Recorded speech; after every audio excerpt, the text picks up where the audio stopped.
Merci. Bon début à semaine, abinonion so bandeko tout bozola na biso de part et d'autre na Congo, bandeko bozola na biso na RCA République démocratique du Congo, bandeko bozola na biso na Bunya na Rutshuru, on peut partout bisika bitumba ezali, vraiment FRDC na biso, bwana soutien au peuple congolais dans l'ensemble. Nous avons vraiment assisté PA Baksabino sur Makas. Nous avons Baksabino Makas. Basia basoda, bana ya basoda ou mibali to ba parana bino bazana est bazo bunda na ba Rwanda pour na ko défendre mabele na biso pour que tout ba Rwanda wana bazwa ngote bien que Paul Kagame déjà zoli na mnoramboka soutien Makas. J'ai sali Yangandeko Yves Bouya wazali toujours na prison à Makala jusqu'aujourd'hui jour pour jour aza toujours wana. Je crois que si tout va bien, semaine Oyo et aussi la Yves Bouya à cause de la liberté naïe, même à ta liberté provisoire, mais à la liberté naïe, n'a pas symbole télé sous n'a pas confrère journaliste nyonso Oyo ezala ya mabena ya malamu. Je vous salue, je vous aime beaucoup.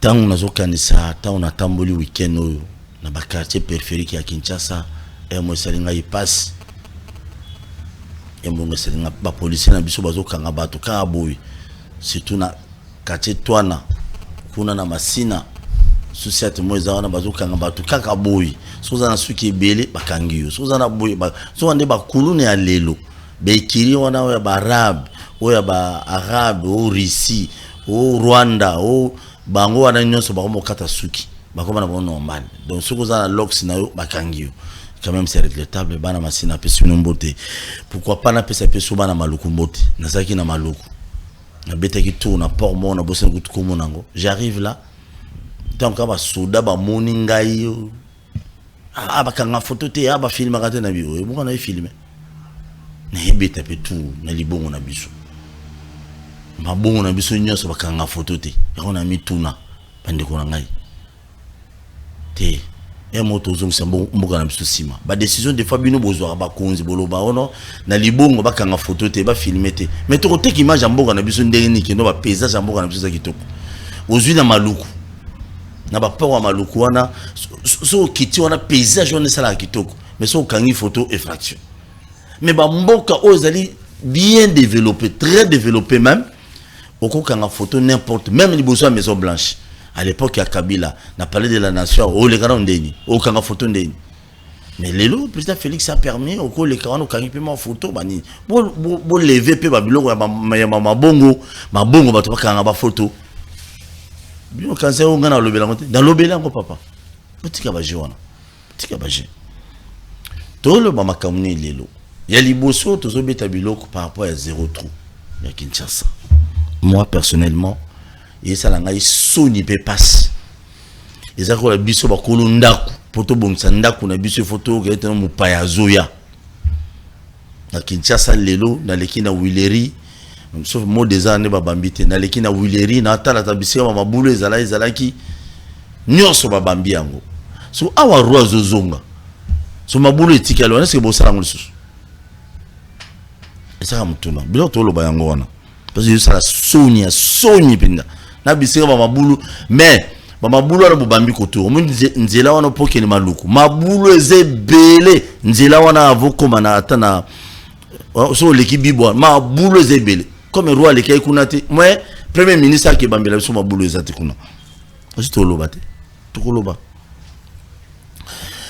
makambo bituma est oyo ezozo mpe moi lire na omususu ba pays musu ba komo lobela biso ba komo kotela biso Allemagne asalaki mama na point de presse week-end oyo a condamné pena tout Rwandais wana bi ba Rwandais bo sala ba théâtre ba Rwandais ba sala ba o pays ni ekoteli biso Allemagne wana assez prononcé ki na nzela ya ambassadeur na Congo et puis to kota na profond il faut to ba été FRDC na biso zo beta ba Rwandais sérieusement des fois bino na ndako ba débat te non ndeko makambo ya Congo il faut to kotango il faut to éviter que le bateau ça va partir pris comme nous allons ta PPD te bituma es ba Rwanda ba beta biso te biso to beta bango ba betama faut tout le monde. On doit encourager nos frères au Bazana Est. On dit et le grand na lo bi no makunzi. Butina ba prime bele kuna. Bino ka wa. Butina ba prime na ba soda au Bazana Est. Nena bossa no kutelo mona lo ba na suka. Troisième sixième sur loi électorale et enfin, c'est n'a pas dit mais on va voter ne ngoleki. Quelles sont les conséquences de la loi électorale? Tous les on a bien invité Nabiso. Nous avons interpellé conscience à ma ministre Nabiso, le gouvernement central. Le week-end, nous avons qui Tchangou, ministre sans cynique, ministre national, na deux suites naïe. Oyebi dans la question que nous avons beto bilo na TV. Ozo sans cynique, bah je le faire wa. Aucun de wat bossa ni pour Nabiso. Libabe siko ni tellement nzambe na bolingo na seni. Ça c'est ligi azoki na kangami ya biso koto biso wa mbolombolo bipumbulo to leki na biso to ki na biso normal to zena ba normal. Mais ya kangami. Ministre wana kangami. Kasi to beta bino maboko. To bino oleka na nzela wa na ba jerofana ba cortège bil. Yo biso population to se plaindre bino te. To se plaindre na président Félix. Na sam na bino nyonso nzungu moko bosa eloko. Vous avez sensibiliser, vous avez à l'aise, vous faites poser Android. Taba ministre. Vous avez bilo. Invité la biso, na mbaye kala. Dieu donné. Bonne. Bote bandeko na nganyoso ya Kinshasa. Et monsieur Zara biso pour toyaka nde pona oloba. Pona robeta biloko. Ah, oyebi monsieur Zara bino. Eza biso bakino balobi. Mais eza union sacrée. Oh, na beza biso, na habité que mamba union sacrée FCC PPRD NT et monsieur Zaya biso ya peuple. Donc bakino balobi. Donc na yeko loba, na yeko beta biloko. Très bien. Awa, on va utiliser les armes non conventionnelles. Parce que au moins na combat boxe ne champion bakola bundaki, ezaki na ba place ba beta baku. Donc tout en respectant règles et jeu. Donc parce que ce soit beti corps à disqualifier.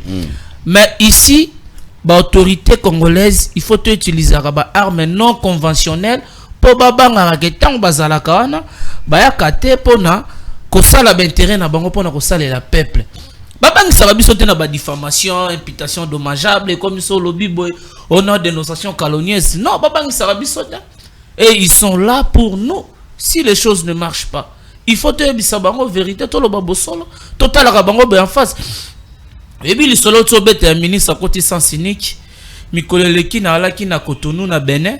Dimanche, un ministre d'État, Azotambola na jipi à l'État, un roulage, un agent de circulation routière à Télémissi à Ebissier, zongisa jipi à l'État, zomutukana au privé, au sein de course non personnelle.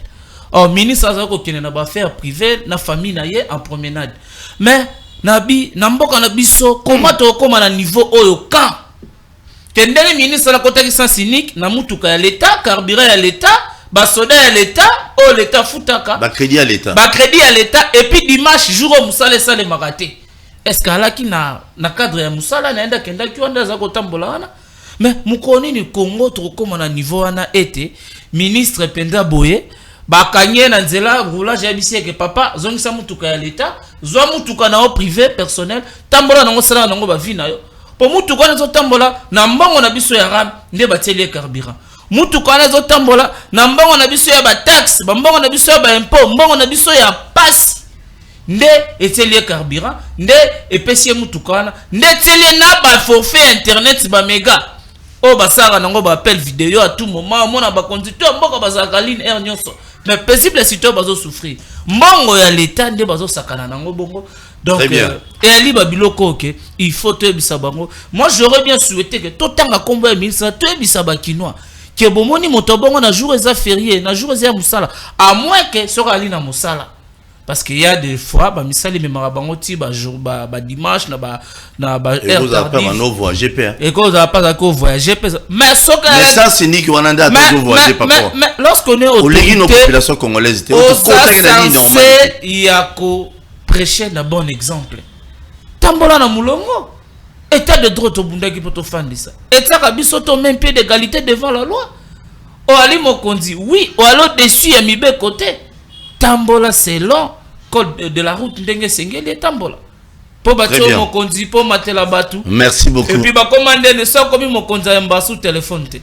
Et comment yo benga bango. Ah ba yamba te. Très bien. Mais des fois sona yambi ba ko trop busy et puis ba busy bilongi tanga la kana pouvoir tanga la kana fonction te. À tout le monde ne peut recevoir. Merci beaucoup. Soka du pouvoir. Merci. Tala ba cérémonie pour kutana na sokola maboko. Ba checker tensiomètre. Na Covid na pesa etonini. Et comme boye ba sala boye. C'est bon, dosé dans désolé. Ndeko ngai moto na Nzambe Israël boni. Très bien par la grâce de Dieu, quand Nzambe va battre la baye. Ndepé na la mukibia, azabia. Mais oui, et parmi les serviteurs de Dieu va tellement la bilo muso ba konzi ba sala mala mutu yo na katia. Oui, ça bilo muso ba konzi ba sala penza mala mutu na sens que moli biloko ya ba. Wa. Vous mettez à la présidente de la République, ndé kaye moko na ambulance esili. To bilo wa fait zaka président de la République na ambulance esili parce que wa na et comment on peut ça ba colère. Na mitu mona mutu so mona moi ba congolais pe ba tala ngope ni suste hein. Atoche pe na ya président de ba chaka idée. Ce président zo ba tout ba bima poto mona président. Président zo le pe ba chaka idée mais ba o ba tikali ba congolais ba adi. Soka le gars de Ghana. Très bien, merci beaucoup. Nabosana qui si je me suis allé qui pape vous avez privé na Congo. Ah pape pour nous où il était pape. Bon pas bon c'est biso banzela biso de union so pape. Ah pape pour ça biso mabea. Ah nzela bokase. Ben sala mo pape ambongo. Cardinal. Enge bongisa nzela bokase. Pape so ya rambele banzele bongi papa. Bon papa akoya kipe pour nani.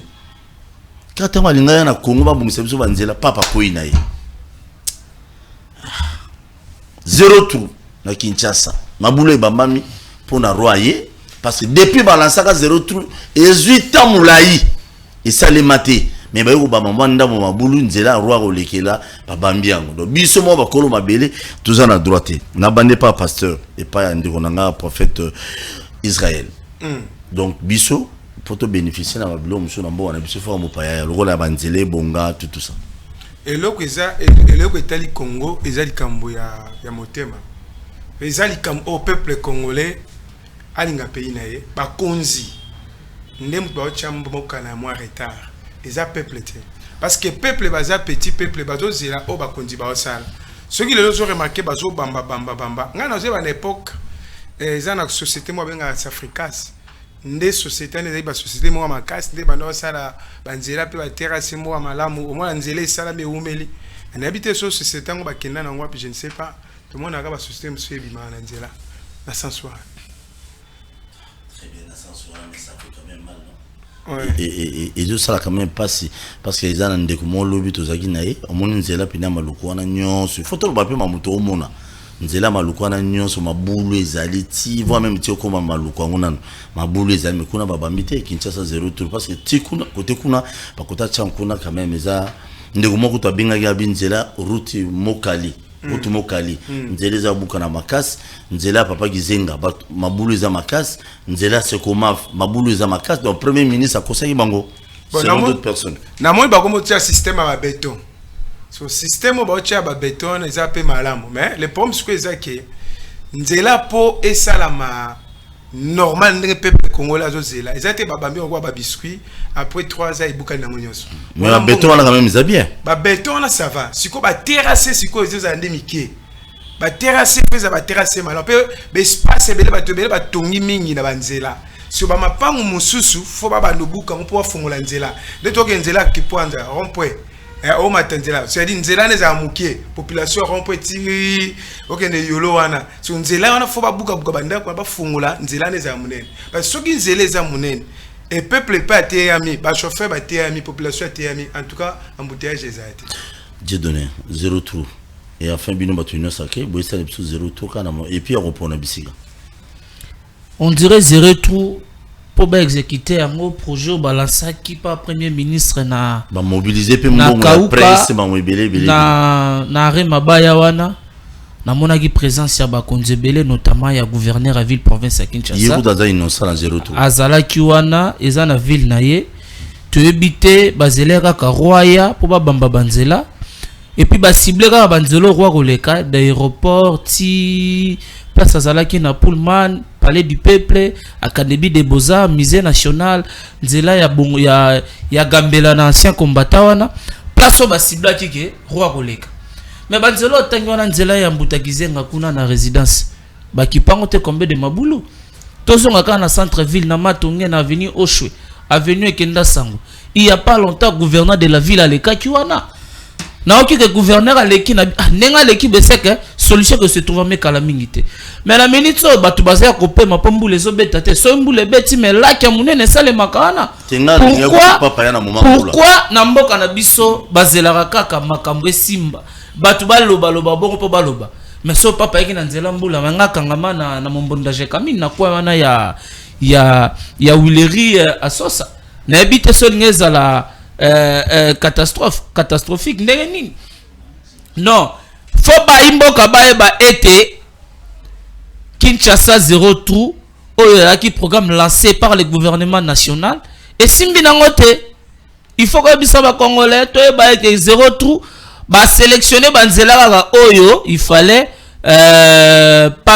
nani roi aleka et puis to raté sous ko banzela sous po Pape fala leka pape pourquoi ça libiso boye po bokasa banga ba bombe bakanga ba mabulu telengi na bokasa po papa lingaka ya na ndolo déjà ba ko placer podium na ndolo nde papa lingaka ya a sala misa na ye mais to mwende ba reporter ngo banzela ya bokasa wenzo wana ya type ka place avec kwa yaka ba kotika ngo ba bongo ba ko bongisa te. Pourquoi nos autorités bazaka na réflexe ko bongisa nzela kaka soki mopaya lingaya poto bongisa ndela kuna biso mo tokoki ko bongisa mboka te to zela kaka bapaya baya to moni roi zoya awa tala ndenge bambi ba mabulu mbangu po bala kisa roi ndenge nini Kinshasa ya li la belle et puis roi na moment moko malamu fala roi na moment ya mbula kitina aéroport mbule beti akanga mana nzela na bamona pendake Kinshasa oyo ye Oba koko na ye batika la biso Kinshasa la belle. Po ba koko na ye batango batika ka ezaka Kinshasa la belle. Eza Kinshasa lelo te otoka na ba gouverneur moko aleka ki danser agenda robina ne to yesu na talaku ayembaka na ye. Donc eza ba biloko moko be OK biso bakima tozolela mingi pa ya Nzambe tozosambela Nzambe mukolo nini biso tokozwa sourire Kinshasa et revêture plus belle nango ya avant ya Kinshasa la belle. To ali contre ba konzite mukolo ba konzika yake ba rosala li volonté ya ba kinois to me Kinshasa éclairage public et côté partout éclairage public ezaka rateke ba cibler ba coin éclairage public fait kota tina veni ki mwenza est-ce que bagi na courage ko ya kolekisa pape nzela ya kapela na ki mwenza wana pape roi ya Belgique le kanzela wana bana ya yolo kalamu baleli trop na nzela wana si lelo ba luka solution te. Il y a un roi, il semblerait que c'est 5 millions de dollars. Il semblerait. Dans le programme, il y a un voyage, il y a un roi dans Belgique. Tout a été prévu. Avec un budget, ils ont déjà voté dans le Parlement belge, déjà préparé parce que dans le programme annuel, il y a un roi. Et c'était prévu que à sa descente de Kinshasa pour ce jour, tout a été préparé. Ce n'est pas discours à détracteur, inimboka. Le lo babi roi sali discours na baba présenté regret, tu bazo senga roi senga pardon. Est-ce que lui peut être responsable na acte koko na salaka ou lui n'était pas là? Est-ce que moi si mes grands-pères avaient commis des bavures, c'est à moi de demander des excuses, de demander pardon? Na acte nga na ebité. Le Parlement belge, en ce moment, Bazak au siège pour voir comment la Belgique peut réparer des préjudices au Bakosa qui n'a pas canabiso. Mais à condition bisopé, tout l'accepter volonté, on a tout la moindre des choses, réparation à préjudice, Kokonaye, Léopold II, à Salarambo canabiso. C'est la moindre des choses. Qu'on lui a pardon qu'on efface ma blessure. Bakata bakoko na biso maboko, ils ont maltraité nos Moi Lumumba, Guy Lumumba Lumba na biso il y a plus ou moins 200 quelques minutes à chef coutumier oui, plus de 8000 œuvres d'art mais ba yo zongi saka moko tête basuku il faut bazongi c'est la biso ba bloko na biso bazo yango par la force boye na ndako batu bozu biloko sans kosenga et aliki muyibi. La Belgique doit passer par la restitution à ba œuvres d'art na biso. Et puis, c'est la biso relié à Lumumba. Oh, bah, récompense. Au moins, les États-Unis d'Amérique, Bombo, bah, betaka na Japon. C'est jusqu'au jour d'aujourd'hui, bah, foutaka bon. Parce qu'ils ont causé un préjudice qu'on a battu, bah, défaut, tina moi à l'élo.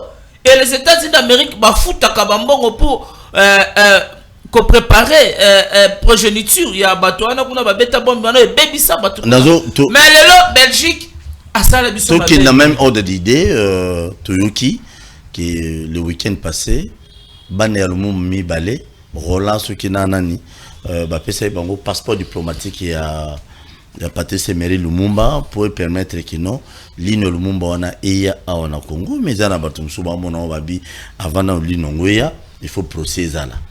Mais pourquoi? Parce que vous êtes l'île mais procès zate tout ça na Belgique. Procès, oui. Parce que c'est connu noir sur blanc, Lumumba a été tué par le Belge. Et la Belgique a tababi le procès. Et la Moussa Lumumba. Il faut la Belgique à réparer le préjudice à cause. C'est la moindre des choses que tu as en roi. Nengali Namboga la biso, je suis sûr, si je ne me trompe pas, les lots déjà aux Zonga. Et elle dit que la Belgique faut réparer kaka préjudice au Bakozaki. Procès, oui. La Belgique sera condamnée, oui. Mais on sait que Salumumba, il faut la réparation à préjudice.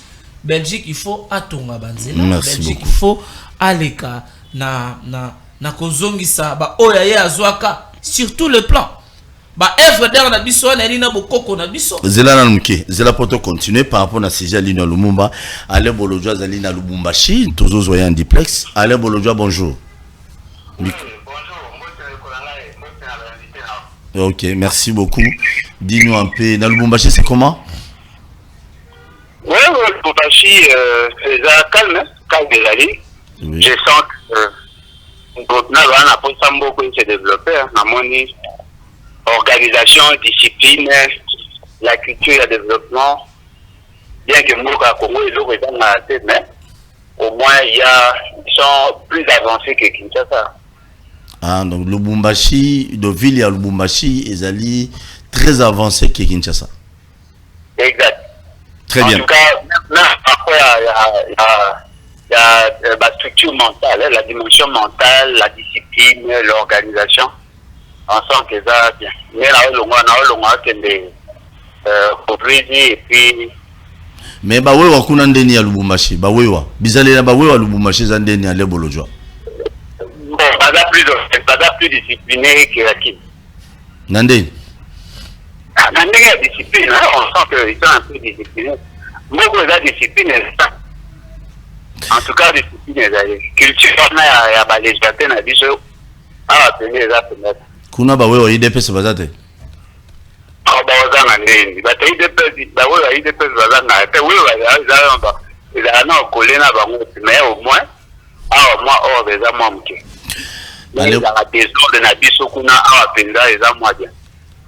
Mais embouteillage dans Lubumbashi zate.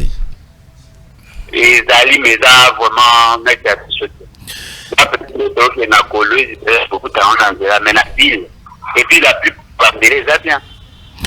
Allez Bolojwa samedi passé ministre Nabiso Lutundula pesa qui passeport diplomatique et à il y a Patrice Emery Lumumba et pas banana emi balé pour que nous basa la effort pour que nini ya linu ya avina yo et puis to continue na inviter na biso. Bon, d'abord premièrement le passeport diplomatique après ça il y a une mission c'est une mission bah oui on fait ça officiel mais officiel bah on fait ça. Parce qu'il y a des ordonnances pour réglementer ce secteur-là. Bah, oui, vous pouvez ça passeport à n'importe qui. Ma condition, qu'il y a au service de l'État. Alors, dans Ndenge Toyoki, commission, ils font partie de l'organisation. C'est-à-dire qu'il y a une organisation, il y a OPSEC, et Bakoki peut faire un passeport diplomatique. Mais la question maintenant, il faut se poser. On a dit qu'il va payer 2. Parce que le monde va avoir 2. Sauf erreur de ma part, il y a, ils sont au nombre de 5 qui vont enregistrer. Pourquoi va PSI 2? C'est justement parce que les deux ils bateau en relation de sainteté avec bateau Boubé dans les dirigeants. Voyez-vous? C'est-à-dire que pour na bango, balingi bateau bango aliéné, ou basilier, ou apprivoisé. Ça va bango passeport. Mais question que je dois me poser, ils ont quelle nationalité? Parce que ceux qui basent la nationalité congolaise et qui basent na bango, le passeport sert à quoi? Donc tous ces éléments, il faut tourner bango pour que ceux qui sa orientation par rapport à notre analyse. Parce que bango va sa passeport et comme le coup la carte à partie. Ceux qui va moni vanda maé va payer passeport, va moni Mouzitel va payer passeport. Passeport, il peut s'amarboter, surtout passeport diplomatique. Il faut bailler baga, pour tel un critérium, avant de décider qu'on peut sa passeport. Très bien, mais... Je ne suis pas d'accord dans l'approche. Vous êtes d'accord que l'Inonga Lumumba est un procès limité? Non, je suis d'accord. On est allé à dérive. Il y a un avis sur le pouvoir. Voyez-vous? C'est seulement qu'ils n'ont pas de vision. Ils ont une vision minimaliste. Par là, on a ça maintenant à créer un bilan sur base de la séduction. C'est-à-dire que on va séduire le roi de Belgique ou la Belgique. Au moins, le dossier à Lumumba, ils ont eu le coup la piste et ça a mis la gorge à Belgique. C'est comme le génocide il y a Rwanda pour la France et les États-Unis. Alors, quel est ce faible d'esprit où il y a facilité Bango à atteindre cet objectif? Est-ce que le régime en place, les régimes où ils ont la pose à côté de la Belgique? Parce que la meilleure procédure, il y a d'abord qui est pressé, qu'on établisse des responsabilités et après ça, on va enterrer.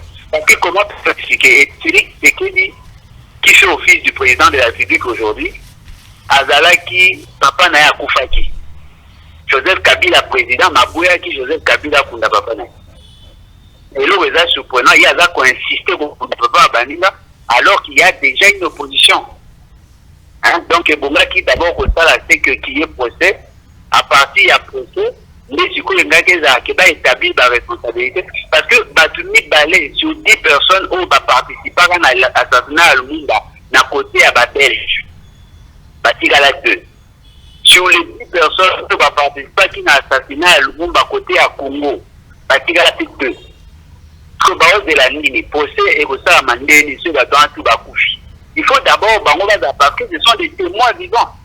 À côté à Congo, Kambazali, à côté à Belgique, les deux Batona Bazali, tant de Bango, ça peut établir responsabilité. Merci. Déjà 62 ans, 61 ans. On peut supporter. Pourquoi c'est justement parce que la Belgique veut s'en débarrasser. Il y a un monument à Lumumba. Ça qui condition avant le roi de Belgique, il y a Longola. Et pourtant, place Balini,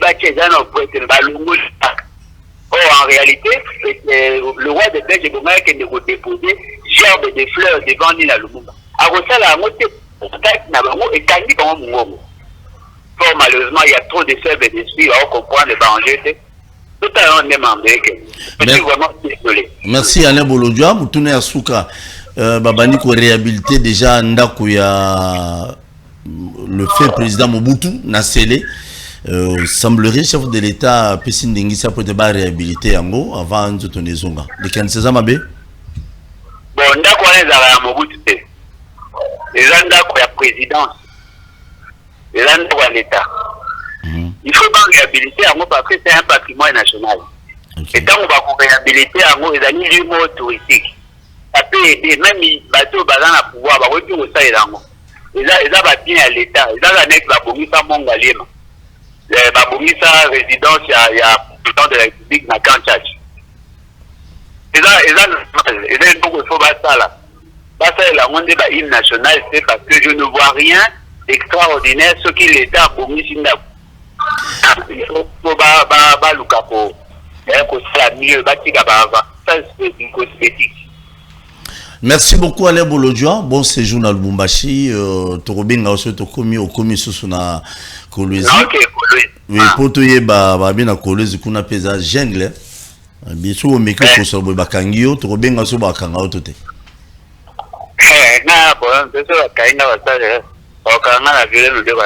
Merci beaucoup Alain Bolodjoa. Mukwantombolo apesi mbote. Oui. Mukwantombolo apesi mbote. Merci beaucoup, merci, je vous dis un grand merci. Oyo quand même les candiats avant qui n'est pas passé, oyo qui les candiats les Bolodjoa par rapport à Makamote à l'île Lumumba. Écoute tu vois. Union sacrée, beta biloko. Ale Bolonja message na ba masturbation na ye, autosatisfaction na zaka nango. Na ba populisme na ye pour se faire grand, il doit critiquer l'IDPS, il doit citer le nom du chef de l'État à tout moment, à chaque instant, à chaque seconde, ou à zaka na plateau de télévision. Donc il ne peut jamais passer sans citer le nom du chef de l'État. Donc, makambo esali pona mino ya rapidement toko dans ma guerre est. Pona makambo ya mino ya Lumumba. Ça fait plus de 61 ans. Depuis 1961, je crois, si ma mémoire ne me trahisse pas, depuis la mort de Lumumba. Ok, Lumumba Koufa d'une manière, d'une manière tragique, tu vas éviter. Cornaïe, il faut pas exposer à ce qui va absolument ça, c'est que dans la site. Mais la Belgique, jusqu'au jour d'aujourd'hui, va détenir Kaminu Naye. Et comment on a c'est ça aussi la question qu'il faut se poser. Donc, bah remettre yango, bah congolais, to famille naye, bah sala muzole, bah kundaye, abonné du forme. Bah lever matanga, si les lots famille Lumumba na matanga, bah fanda na se. Pendant bah lever matanga te ya Lumumba, famille naye si les lots bah na matanga, 61 les dés les plus longs de la République. Il y a Paul Maurice. Parce qu'on parle plus de Lumumba. Or, Lumumba a été tué parmi ses compagnons de lutte. Il n'était pas seul. Il y a qui n'a Paul Maurice, n'a Moussousso, Kombo, qui je veux le dire. Merci. Donc, s'il faut n'acheter et que ça a été, la Belgique doit restituer l'Inou.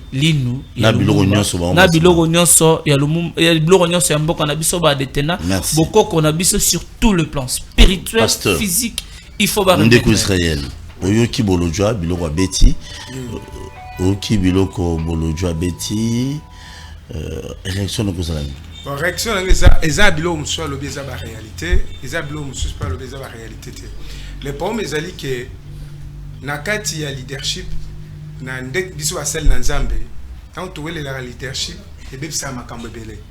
Nakati ya mboka na biso Congo, koyana lino Lumumba. Avant non bayanaï ndenge ko uto lo bake faut pression et salama parce que déplacement peut accord ya mikou à Joseph Basala en Égypte tant Israël azobima en Égypte mais les pommes suko ezani et loko wana tango bakoya na ngo n'habite suko apporter ni na kati ya mboka monsieur basali monument ndende ko uto ba la téléphone qui va déplacer kiango ou bakoyi kondimela ndeko wana za na raison to bakoyi kondimela été mais pour ngai papa nanga journaliste et là il faut Lumumba encore na ina Mobutu faisons parce que ça m'appelle. Très bien, merci beaucoup. Tozana invité na biso sur autre corrigeur na biso sikoyo Jean-Pierre Belessi tais-toi. Donc on est avec lui déjà. J'ai béni le bon Dieu parce que surtout et l'autre 5 biso ezali kaka Congo. C'est la République démocratique du Congo des Aliko 5 biso. Belessi boni. Non, Kimian de Copol, merci pour l'invitation. Nous avons l'occasion de faire un téléspectateur mboté, mais aussi de débattre dans ce plateau. C'est un grand plaisir. C'est vrai qu'on a commis légèrement retard. On a déjà quand j'étais en train de tourner une émission. Joseph Kabila se porte en merveille. Nous sommes en train de nous préparer pour le congrès. Pour que justement tout le comment la Kisanabino notre candidat pour l'élection 2023 parce que nous tenons à ce que l'élection est en 2023 parce que mon cher ami Paul à la Louvre les pays les choses pardon à la Louvre les pays aujourd'hui à la Louvre les choses dans ce pays donc qu'il est tout droit vers le mur et si nous ne prenons pas attention ce pays risque d'exploser parce que la souffrance c'est donc la pauvreté dans les cas donc bateau va faire rêver ce peuple qui va coller à 3 fois par jour. J'ai même attendu dans une vidéo lobby qu'on a que non, lorsque comme on a pouvoir un policier à Kotonganda quoi, à Kotonga immeuble. Donc jusqu'à présent, on continue à causer la promesse, on a ma promesse irréalisable. Même pas bicoque. Donc vous voyez, donc c'est pour vous dire que mon cher ami, nous avons assisté à un pouvoir, ou soit nous assistons là à un pouvoir qui manque comme il respire. Très bien, merci. Donc, ils ont participé et nous tenons, nous veillons à ce que l'élection 2023 est une élection très déterminante pour permettre à Bissot de se débarrasser totalement dans ces pouvoirs incompétents, dans ces régimes incompétents qui a déjà démontré la limite de la gestion. C'est très important. Ndeko, 0 tour, c'est comment? Ça va? Tout le monde est royé. Moi, ma boulot, na bactère, ça va quand même. On est fou bon dima quand même. C'est-à-dire que mon imboka, il doit fonctionner sur base de essai et erreur, mon cher ami Paul.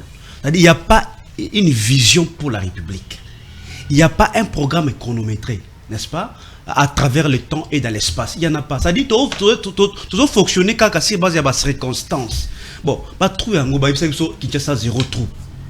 Yo dans la moutouka Paul. Nabi Babambi toté. Mais je n'ai pas vu. Donc il faut qu'un roi aya. Ndeba Maboulou.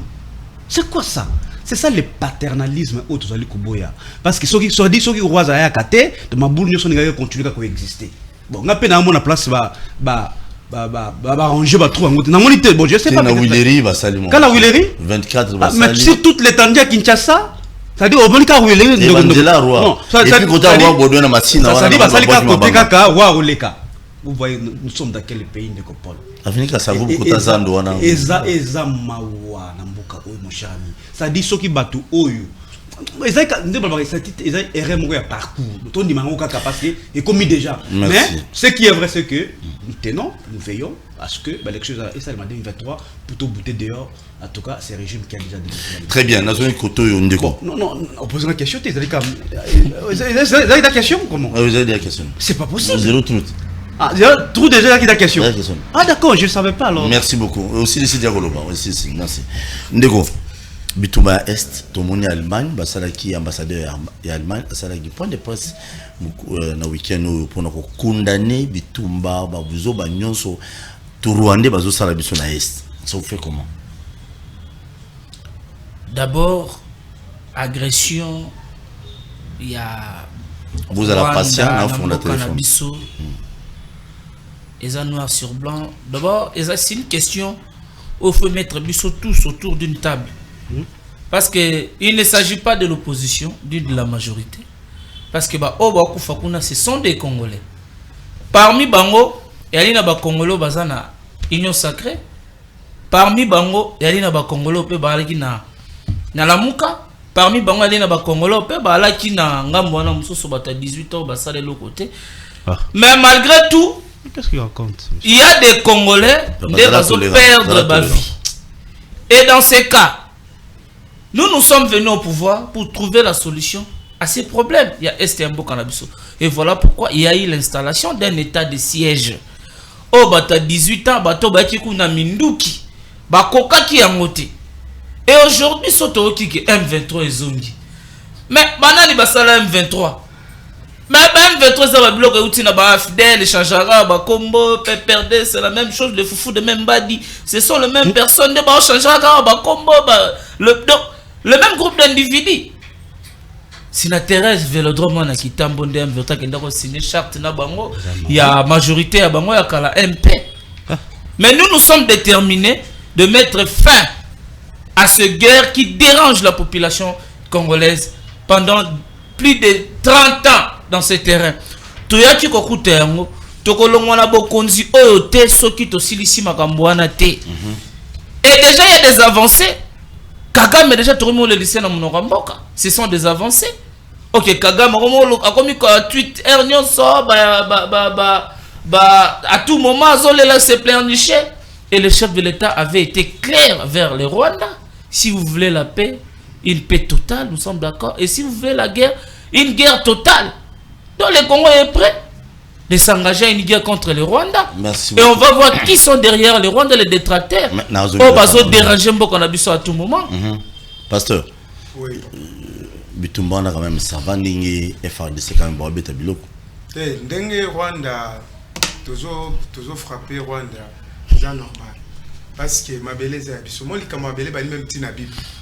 même David tant bano gundaba philistin Israël bano frappé à philistin pour nangai qui décision à chef de l'état est bien parce que ba Rwandais ba jouer na mboko na makambo ebele bon weza mboka na bango te so moi je me suis allé dans émission na bi so tali longi na ngabo zelongi ya Rwandais tinako mais ma problème on dirait c'est injure on dirait c'est injure te pour Israélite d'abord à la jamais égyptienne et on a sens que ba Rwandais moi place na ba ba pesa ba ngwana ba mona ngolo Rwandais tiza muke faut ba kota kaka ya mo faut tshela ba ngo mir moko mulaya ya munene pe ba tshana courant soka simbi alenga ko akoya abamani comprendre parce que moni ceux qui ba soda et bien va serviteur de va fâcher ba tshela ba courant balinga na bango ba tshela ba courant obi ya boule tout que si ça na zonga pas belesi ba tshela ba courant soka simbi akoyi akufi parce que ceux qui ba mona makambo black ceux ba soda bandeke ba frapper ceux ba soda ba tiki peuple moko au téléma population yemoka na après aucune parce que to côté là-bas on a katikuna quand au côté là-bas on a katikuna so ba mona ke to za ebele makasi par rapport na bango ya moni ke ba on ba ko senga biso nde pardon ke ceux qui to za capacité pour aider bango po eloko nyo sali ba on ba koma riche ba koma o bazawana et ça à partir ya biso biloko bazozo. Très bien, merci beaucoup. Oui, réaction rapidement par rapport à Bitomba Est. Et je crois avancer les alliés marcas et pas ya et pas ba FARDC na biso bazo beta ba Rwandais c'est ako ba mikena bazo lumilai bazo beta na biso milai donc FARDC bazo beta marcas il faut quand même tout soutenir quand même FARDC il faut qu'on soit il faut tout communiquer avec ça va tout que non FARDC kuna zo beta biloko azo gagner Ndeko Paul n'empêche merci mingi Zala franc permettez-moi beta biloko ça la boité parce que tant que les autres parlaient ici au tika bango tawalo bande et ils ont la position voilà na boité mais il faut quand même laisser ta d'antenne là vas-y papa alors Ndeko Paul nayoki notre ami ici de l'Union Sacrée azo ça la peine à unité hein alors qu'il faut soutenir Mkonjamboka tout soutenir ba faire aux armées républiques c'est bien bon parce que lorsque bato bazala qui est en opposition ils ont dit clairement ceci que la guerre de l'Est c'était Kabila qui soutenait ça. C'était Kabila qui était derrière tout ça, c'est lui qui manigassait tout ça. Bon, le lot Kabila n'est plus au pouvoir. Est-ce que vous savez qui est derrière maintenant le Makabeza qui concerne l'Est du pays? Kabila. Voilà, toujours Kabila. Vous voyez, ça s'appelle de l'incompétence. C'est-à-dire lorsque on n'a pas été préparé pour gérer un discours à Boy, mon cher ami. Donc Paul, au moni, la question, il y a déstabilisation à Istanbul Canabiso. C'est vrai que je reconnais qu'il peut y avoir des causes qui sont endogènes, mais beaucoup plus ma cause moko exogène de Paul. Parce que nous avons eu dans ce pays, vu des rapports notamment par rapport aux Nations Unies de Paul, et la Kisabiso noir sur blanc, que ce sont les pays voisins qui déstabilisent l'Est de la RDC.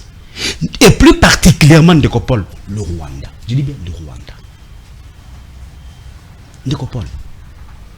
Oyebi, le losi d'ailleurs, la version des faits, Yambo Kanabiso est mal comprise par l'opinion internationale. C'est justement, vous vous souvenez, on a posé à M. Félix Tshisekedi une question de savoir est-ce que Paul Kagame c'était un partenaire crédible. Il a dit seulement, non seulement qu'il est crédible, mais il est sérieux. Paul Kagame sérieux. Et là, ça a beaucoup plus passé de Paul que na Kinshasa ou Yozali Oyebi. Paul Kagame aya na Kinshasa awa. UDPS bato UDPS ou. Bon, ils ont ovationné ici Paul Kagame. Paul Kagame qui a le sang des Congolais entre ses mains. Parce que Ndeko Paul, derrière la déstabilisation est-Canabiso, c'est vrai qu'il y a les pillages dans nos ressources. C'est vrai que derrière ces pillages, il y a des millions de morts que nous continuons à enregistrer à l'est du pays. Comment quelqu'un qui a le sang des Congolais et que l'UDPS dans son vouloir d'avoir la paix, permettez-moi Ndeko Paul. Il faut d'abord les missions dans le cadre pédagogique, mon cher ami. Il faut tout rétablir l'histoire, les faits. C'est bon déjà, permettez-moi. Ok. Comme ça, j'ai une secrète de Copol. Mais je vous comprends. Comme ça, j'ai une secrète de Copol. Non. Lorsque tu dis comme la vérité, tu es venu intimider quelqu'un dans son plateau, monsieur. Monsieur, soyez civilisé, ok? Calmez-vous. Merci. Calmez-vous. Tant que Loba, c'est juste très calme. Calmez-vous. Soutenez FARDC. Moi, j'ai toujours été derrière les FARDC, mon cher ami. Et son commandant. Calmez-vous, monsieur. Calmez-vous. Monsieur, faut pas. Calmez-vous, monsieur. Calmez-vous, monsieur. Non, pas jusqu'à ce niveau, monsieur. Non, ce n'est pas vous de me calmer comme ça, quand même. Non, s'il vous plaît. C'est mon temps d'attendre, oui ou non? Attends d'abord. Pourquoi tu veux m'intimider comme ça? Est-ce que lorsqu'il lui parlait, continuez. Yo, dosez. Moi, je l'ai toujours dit qu'il n'a causé toujours derrière les forces armées de la République.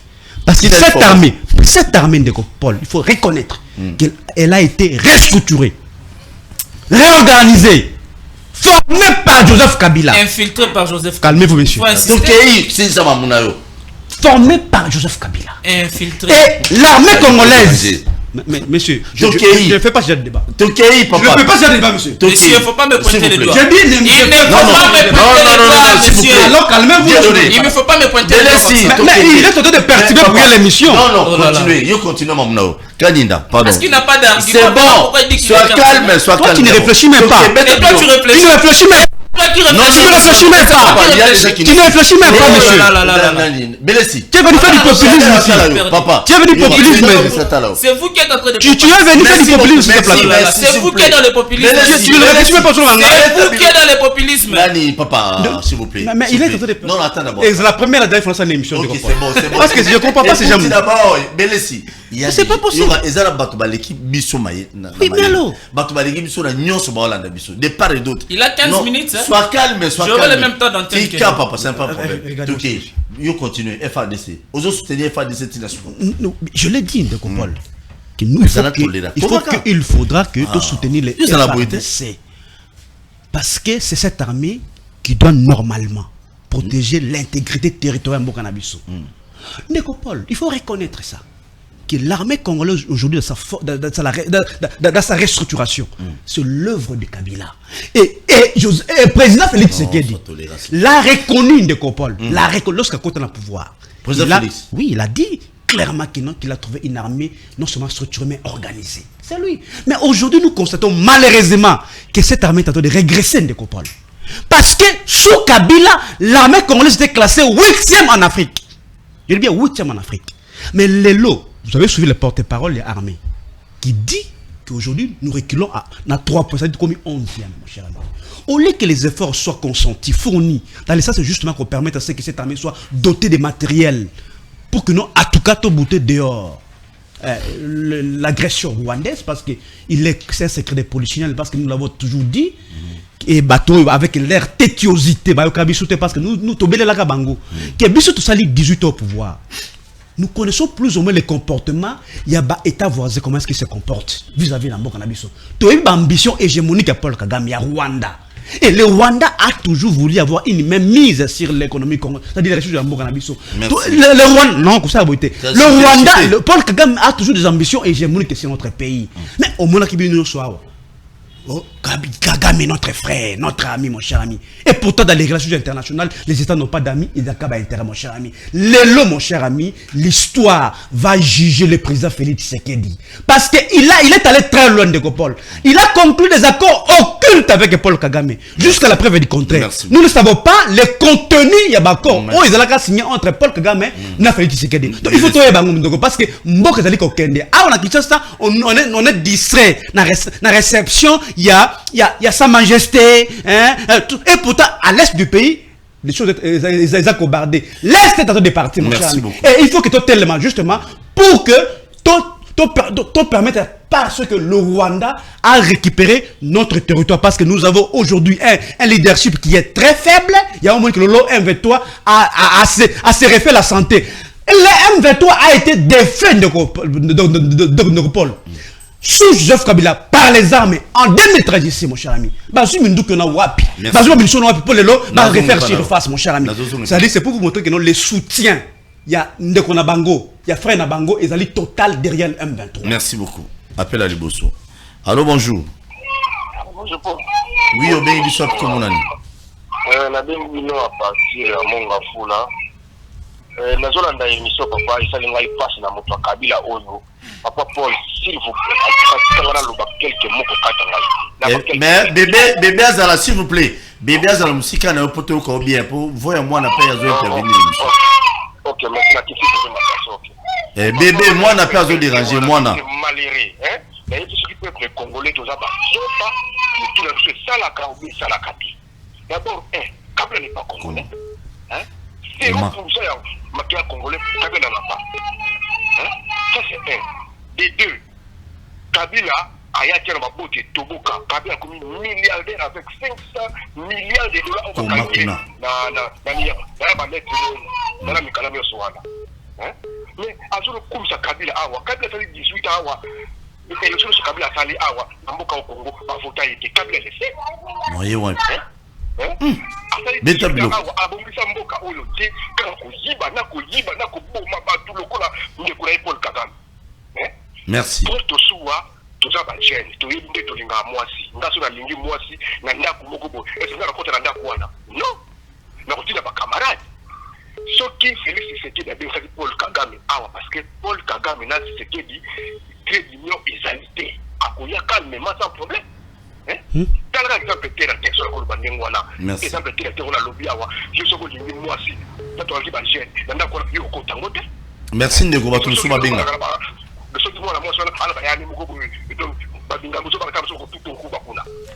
Tout ça donc, Azolo Babalou, Koutara Balou, mais PPB Oyo, Baloka Bangotoni, Bazaka Loukoutra Moukoura donc,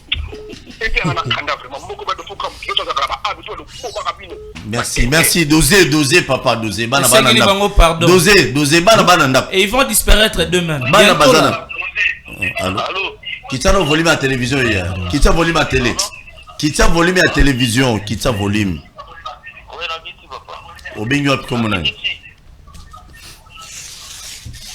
Au Bengue Bissou comme on a. Toujours au cas où papa. Oui.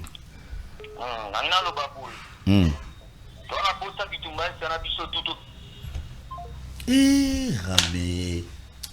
T'es ramé son guitare. Ramé, prends-nous mouta bandi bien. Ngaso bandu wa rekite bato a est ngana okendi. Ngana okendi. Tota su beli sa ondi mati. Pas pasteur peu okendi. Ah?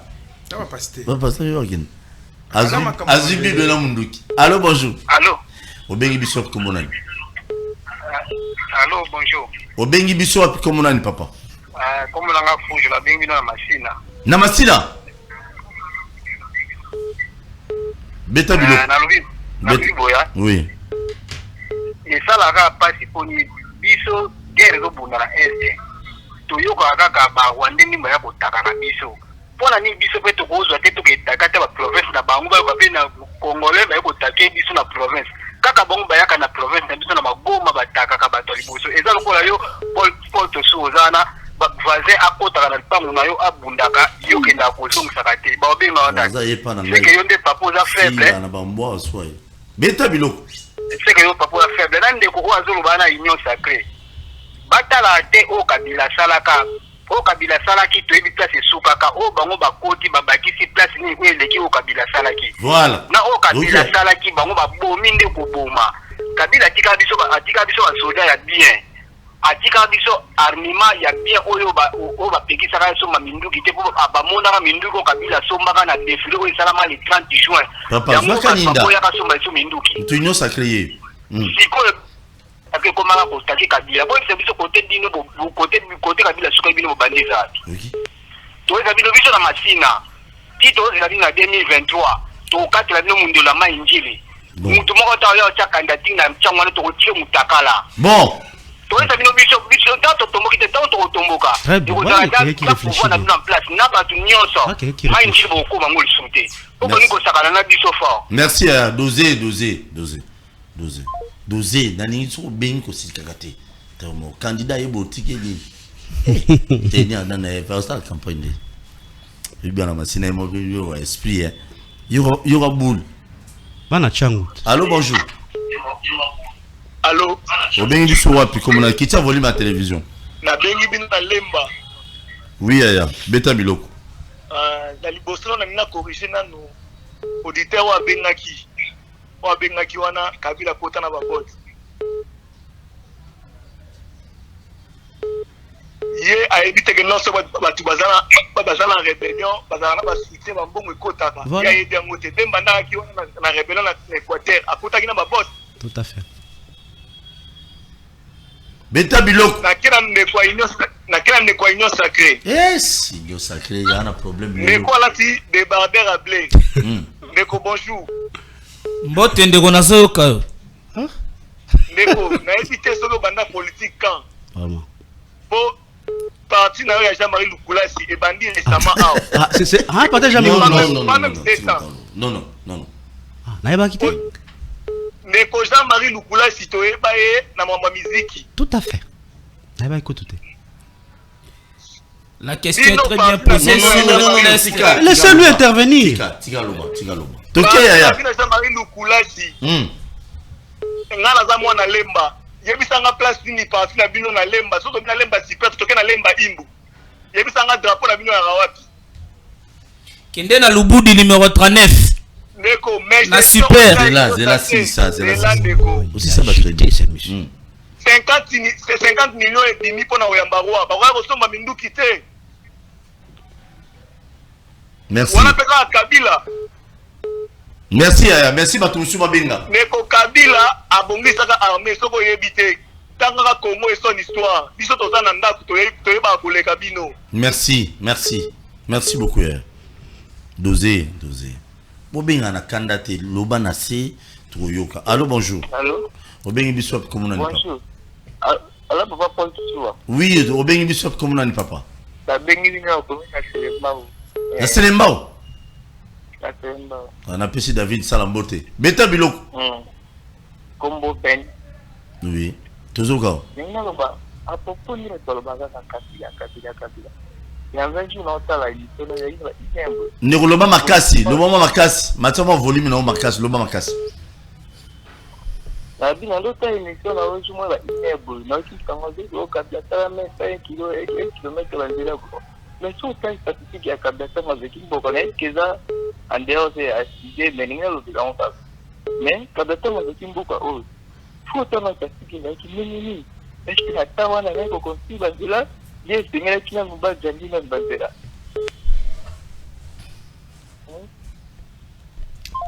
Oh, il est parti. Merci beaucoup. Eh, bah tu bino boninga Kabila lelo. Oui, bino bosi mabe hein. Lelo boninga Kabila. Ah bah téléspectateur. Ouais, on te sacré de comprendre. Moi ça analyse bien non. Là ça c'est la position est sacrée. Ça le roi de comprendre. Allô bonjour. Tika ba. Allô bonjour. Bonjour. Obengi wapi comme nani papa? La bengi na Congo central pour faire na Kasangulu. Ah, bana Kasangulu nazo ya kuna dimanche prochain. Beta biloko. En tout cas pour ngai contribution na ngeza boye. Ba parti nyonso na côté limuke, ba parti nyonso fwe kuwe ya fwe kufa. Ba kondi nyonso baza balunga. Batika ka poste wani zala na vidi kala bonga. Biso mo peuple non tinde kana ko diriger na. Do batika le ba mo laga kuna poste ko tamutite, na ngana nenga kanda tete ske da to za da monte. On a na tatangu. Donc batika vraiment batika poste wani zala bongo vidi bongo. Na mo to ko pesa ti. Ada to pesa ko a ko sala ga bien ke. To banda ki pa ta mo ta sala ga mo déjà i Kabila le père. Celui de pays il est mwana ndenge moko. To pays o États-Unis sous mo mukonzi na to zana sous ndenge moko. Donc batika na poste wani zala ga vidi mais mbongo ba yambe ndiro wana. Eza mbongo moko eza ke ba ko sala pe makambo minene na kati ya mboka. Oui. Makambo minene na kati ya mboka. Comment banda bamikile banda biso ana ko nani na RDC toujours kaka est. Comment ni na côté est ko nexila atu. Bango nyonso tozafuna procès ya motuke. Baparti na nyonso bakonzi nyonso batika la biso ma place na la vie. Merci. Comme ça les journalistes ba journal nous pas sur la diriger biso te. Merci. Comment kakuna? Allô bonjour.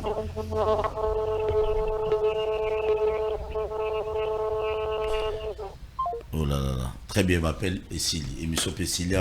J'ai dit un grand merci à Batunion sur Balandi. Après, là, on répondit que ça va te comment infiltration, il y a des Rwandais dans le comment il y a James Kabarebe, Rwandais, tout fait chef d'état-major. Il faut le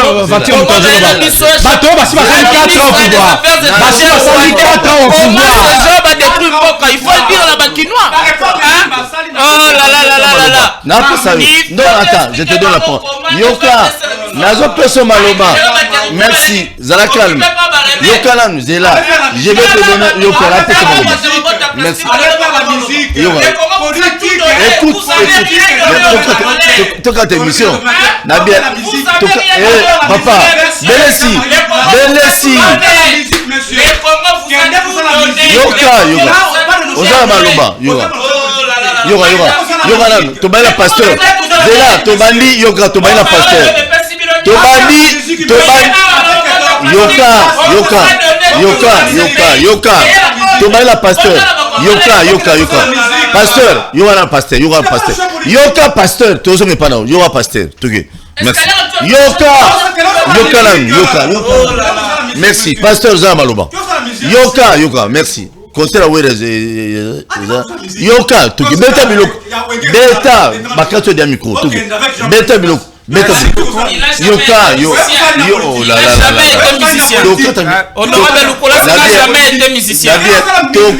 Il a jamais été musicien. Merci, pasteur.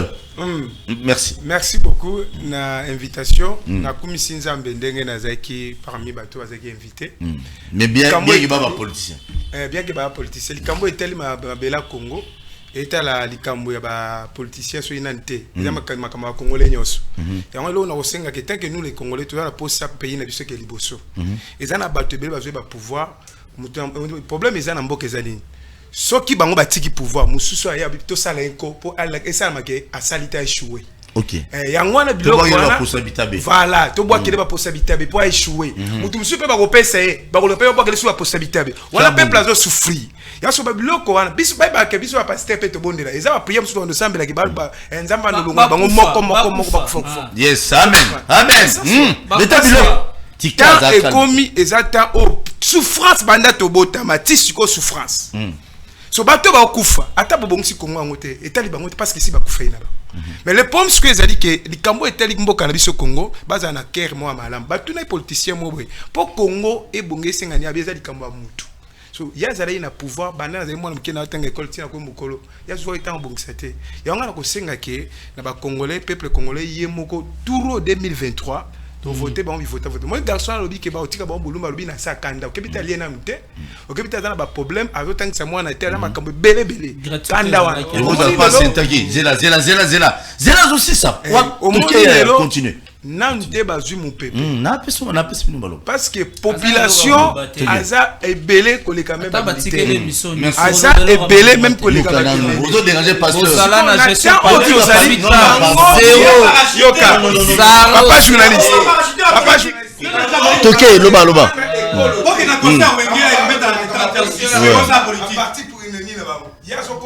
président mais le problème c'est que quand na posa mboke bonga faut total avenir à bana ba jeune ba ya lelo lobi ba za ba tunde yo se mona mutatanga moto na école atangeli moto ba jeune belé ba kokuma moto lobi ba bela ba morai lobi ba problème sexuel mais lelo siko merci beaucoup merci pasteur merci Motolanza Mbetoke vraiment une minute s'il vous plaît une minute qu'on déranger était pardon alobi makambo réforme armée awa ndenge ba commissaire armée mais aïe ça biso que ndeba rendre soldats congolais les plus pauvres il faut répondre batu yoka on est en militaire là tout le monde peut avoir quand on appelle ndeko ana zoloba ke machine za ya bango ba otika batu mitakala. Il doit arrêter avec ce genre de discours. Les Congos nous appartiennent tous. Tout le 145 territoires que nous avons, c'est pour les Congolais. Hein? Bateau Bamonike Baotika Mitek. Et ça, bata 18 ans, Babomimboka sur tous les plans. Et les lots, on nous oblige, là où ils ont détruit, changement d'une manière automatique, par bateau magique. Le changement autobundaki, c'est par un processus petit à petit. Merci beaucoup. Tala l'état de droit Magambeye. Ari Maja Oti Boloko, tala santé, tala Mutukitoko. Référent continuant Fernanda Outa Boloko, Tilelo continuant. Inat. Oui. Il faut qu'on se le dise. Oui. Hein?